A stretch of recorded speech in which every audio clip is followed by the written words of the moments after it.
Una ziada? Naam Sheikh. Una ziada? Ya rai? Naam. Una rai au swali?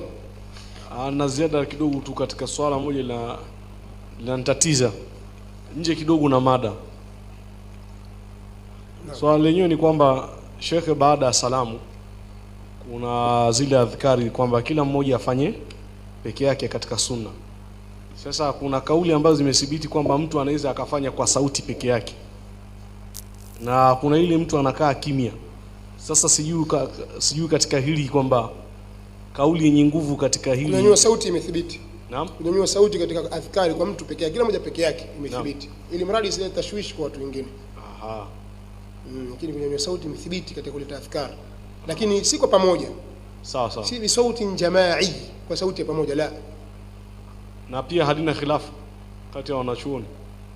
Wallahu a'lam, lakini hadithi ibn Abbas iko wazi. Kunna la na'lamu inqidaa salati ar-rasul salatu an-nabi sallallahu alayhi wasallam illa bitakbir. Takbir inakusudia yani tasbih, yani ile dhikri adhkari ambazo zinakuja baada ya sala. Kwa sababu iko hadithi nyingine inayofafanua hadithi maana takbir. Sasa inshallah. Hilo ndio nalifahamu mimi. Min sunna.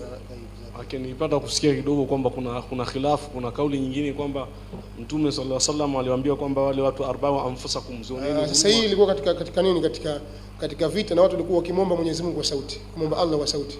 Ya Allah vinginevyo, yani ukiomba kwa sauti. Lakini adhkari baada ya swala mtu kuleta peke yake kwa sauti akadhihirisha sauti, ni jambo limethibiti, ili mradi isilete tashwishi kwa musallina na watu wengine. Na al-akhi amenikumbusha kwamba katika Nuru ala Darb, yani kipindi maalum Sheikh Ibn Baz aliulizwa akasema ina sunna kudhihirisha sauti kwa mtu peke yake ni katika sunna. Allahu a'lam. Na kuna moja Sheikh, samahani kidogo niongeze wengine, kunyanyua mikono baada ya kuomba dua, ni wakati gani mtu anaruhusiwa kunyanyua mikono labda akaomba dua? Anaruhusiwa kuomba dua katika nyakati zote isipokuwa khatibu juu ya mimbar anapokuwa anahutubia. Naam. Siku ya Ijumaa akihutubu hata nyanyua mikono yake rabbana atina, ataishiria kwa kidole. Naam. Kadhalika maamum hata nyanyua mikono yao katika kupitikia dua. Naam. Wakati khatibu kwa juu mimbar. Naam. Kadhalika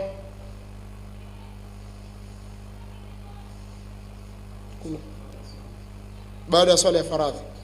Kadhalika baada ya swala ya faradhi hakuja thibiti kunyanyua mikono na kuomba dua.